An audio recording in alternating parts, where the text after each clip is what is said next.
नियोजित शिक्षकों की कीमत अब शायद भेड़ बकरियों से ज़्यादा नहीं रह गई है। हो सकता है ये मेरी बातें अटपटा लगे, लेकिन ये सत्य है कि बिहार में शिक्षकों की कीमत शायद नहीं है, ना ही सरकार के नज़र में और ना ही जनता की नज़र में। हर तरफ शिक्षकों को एक निरीह प्राणी के रूप में देखा जाता है, क्योंकि शिक्षा विभाग के सबसे निचले पायदान पर शिक्षक ही होते हैं, जिस पर जब जो चाहे रौब जमा देते हैं। अपनी कमी का ठिकरा भी शिक्षकों पर ही फोड़ दिया जाता है। यहाँ तक कि मुख्यमंत्री जी भी कई बार शिक्षकों के बारे में ऐसे ऐसे बयान दिए हैं जो किसी से छुपा नहीं है। हो सकता है ये मेरी बातें आप लोगों को बुरी लगे, लेकिन यही सत्य है। नमस्कार, चौपाल संवाद में आप सभी का हार्दिक स्वागत है। मैं संजीव समीर आप लोगों को इस चैनल पर हार्दिक स्वागत अभिनंदन करता हूं। अगर ये मेरी वीडियो अच्छी लगे तो इससे लोगों के साथ शेयर करें, लाइक करें, और इस चैनल पर आप अगर नए हैं तो इस चैनल को सब्सक्राइब कर दें, साथ ही साथ बेल आइकन दबा दें, ताकि और भी खबरें और भी बातें आप लोगों को समय पर मिलता रहे।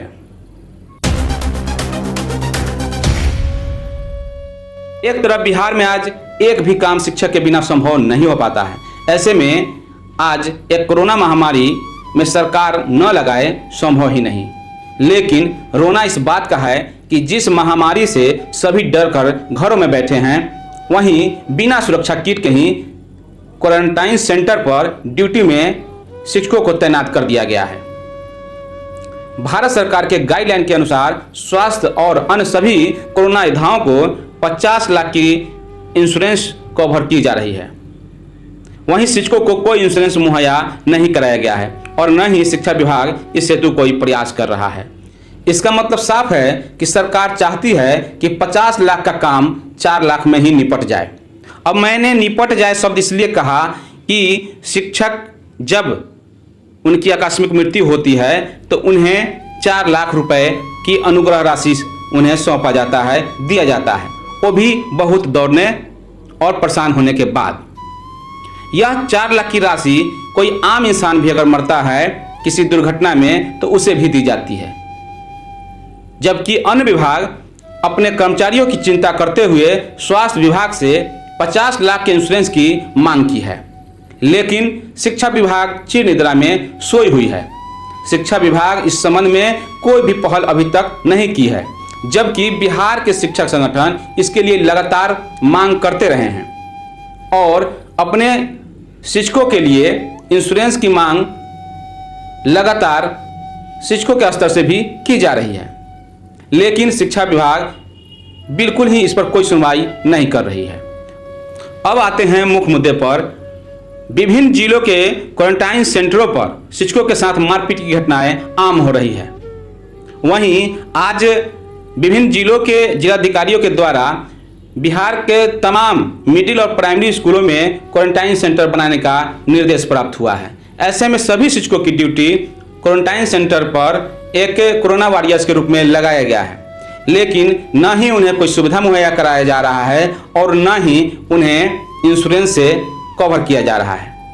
आप सभी को बता दें कि कोरोना सेंटर पर कोई भी सुविधा मुहैया कराने का जिम्मा अंचलाधिकारी और मुखिया को है।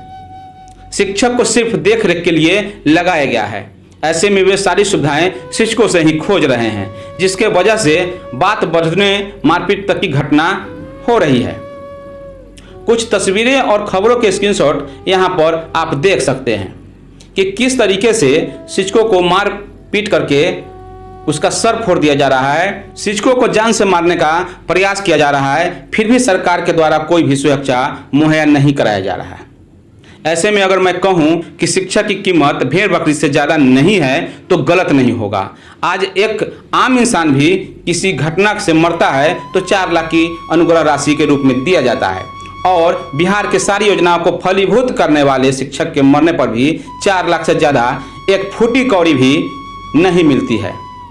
मरने के साथ ही सारी कहानी खत्म हो जाती है। अब ऐसे में आप सोच सकते हैं कि कोरोना जैसे महामारी से जूझने के लिए ना तो कोई किट की व्यवस्था किया जा रहा है और ना ही सुरक्षा मुहैया कराया जा रहा है। ऐसे में शिक्षकों और उसके परिवार की स्थिति क्या होगी आप समझ सकते हैं। स्थिति ऐसी हो चुकी है, शिक्षक घर से बाहर निकलते तो हैं, लेकिन वापस घर में सकुशल आएंगे या उनके साथ अनहोनी हो जाएगी, कोई नहीं जानता। क्वारंटीन होने आए लोगों के द्वारा मार दिया जाएगा अथवा कोरोना से ही पीड़ित होकर घर आएंगे, कोई नहीं जानता। लेकिन बिहार सरकार इसकी कोई सूद लेने वाला नहीं है। ये सारी बातें जब हमने देखी तो इस संबंध में हमने शिक्षक संगठनों के विभिन्न पदाधिकारियों से बातचीत की और उनसे इस संबंध में जानकारी ली। ऐसे में मुझे पता चला कि परिवर्तनकारी शिक्षक महासंघ के प्रदेश संगठन महामंत्री शिशिर कुमार पांडे और प्रदेश कार्यकारी संयोजक नवनीत कुमार मिश्र ने जानकारी दी और कहा कि उन्होंने बिहार के डीजीपी गुप्तेश्वर पांडे को इस संबंध में जानकारी दी है। साथ ही साथ सुरक्षा मुहैया उपलब्ध कराने के लिए भी गुहार लगाई है।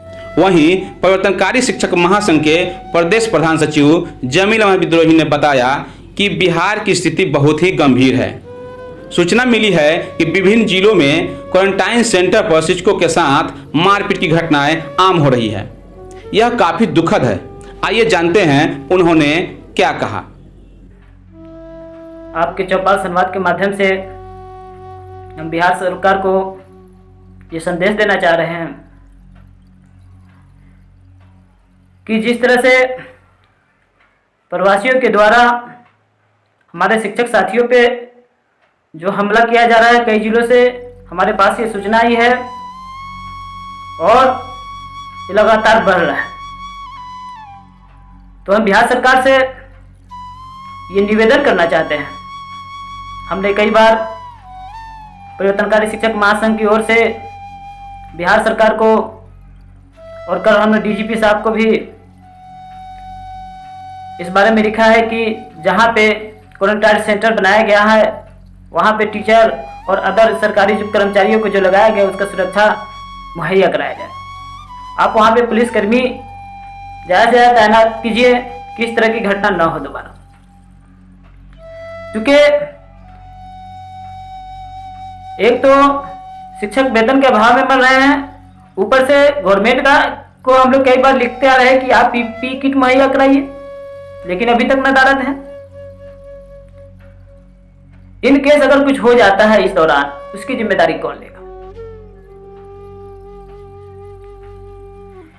हमने गवर्नमेंट से कई बार लिखा कि आप 50 लाख का इंश्योरेंस कीजिए, अभी तक खबर कुछ नहीं आई है। दूसरे कर्मचारियों का आप कर चुके हैं, तो ये आखिर कब तक चलेगा? आप क्या सबसे आसान जान शिक्षकों का ही हो गया है? माननीय मुख्यमंत्री जी,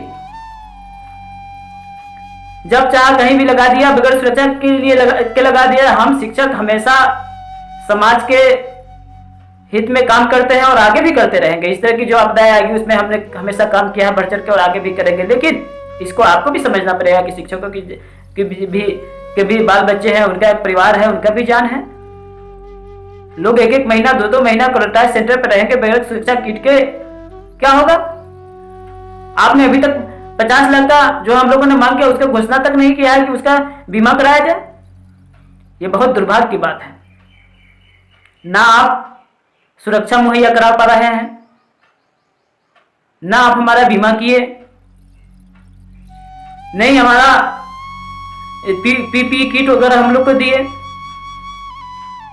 सबसे आसान है हम शिक्षकों ही की जाने। मुख्यमंत्री जी, आप जहां जब भेजते हैं हम तैयार हैं, लेकिन ये जो सौतेला जो व्यवहार किया जा रहा है इसे बंद किया जाए। तुरंत अविलंब सुरक्षा किट मुहैया कराया जाए, 50 लाख का इंश्योरेंस किया जाए, ताकि स्थिति में अगर ये सब नहीं होता है तो फिर से हम सभी संगठनों को सोचने की जरूरत पड़ेगी और फिर परेशानी बढ़ेगी। बिहार सरकार को और बिहार सरकार के आला अधिकारियों को, खास करके शिक्षा विभाग के अधिकारियों को इस संबंध में संज्ञान लेना चाहिए और अपने शिक्षकों की सुरक्षा के लिए इंतजाम किया जाना चाहिए। मेरा एक सवाल है बिहार की सरकार से, आदरणीय मुख्यमंत्री जी से। आप उन्हीं शिक्षकों की बात कर रहे हैं ना मुख्यमंत्री जी, जिन शिक्षकों के एक बड़े समूह ने अपने अधिकारों की लड़ाई लड़ते हुए आपके सामने आंदोलन किया, इतने लंबे समय तक हड़ताल पर रहे। हड़ताल की अवधि में आपने अपना मनमाना रवैया उन पर थोपा, उन्हें वेतन तक नहीं मिल पाया। इतनी विपरीत परिस्थिति में उनमें से 65 से 70 ऐसे भी शिक्षक थे जो भुखमरी की स्थिति की वजह से इनकी जान चली गई। आज जब वे लोग हड़ताल से वापस आ गए हैं तो आप उनका इस्तेमाल इस रूप में कर रहे हैं, बहुत अच्छी बात है। मेरा ऐसा मानना है कि विपदा की इस परिस्थिति में देश और प्रदेश के काम आने का मौका अगर किसी भी जिम्मेदार नागरिक को मिलता है तो उसे पीछे नहीं हटना चाहिए। और मेरा ऐसा मानना भी है कि जो भी हमारे शिक्षक भाई हैं वे भी कभी इस जिम्मेदारी से पीछे नहीं हटेंगे मुख्यमंत्री जी। लेकिन उनकी तरफ से मैं एक मांग आपके सामने रखना चाहता हूं कि आपको उनकी सुरक्षा की गारंटी देनी होगी मुख्यमंत्री जी। आपको यह सुनिश्चित करना पड़ेगा कि वे और उनका परिवार हमेशा सुरक्षित रहेंगे। अपनी जान की बाजी लगाकर जो लोग क्वारंटीन सेंटर्स पर रहेंगे उनकी जान की कीमत आपको समझनी पड़ेगी मुख्यमंत्री जी। मेरी सरकार से यह मांग है कि जो भी शिक्षक नियुक्त किए जाते हैं क्वारंटीन सेंटर्स पर उनका बीमा करवाया जाए। भगवान न करे कि इस खतरनाक बीमारी से यदि उन्हें कुछ हो जाता है तो उनके परिवार को 1 करोड़ रुपया मुआवजे के तौर पर मिलना चाहिए। उनके परिवार से कम एक सदस्य को परमानेंट सरकारी नौकरी मिलनी चाहिए।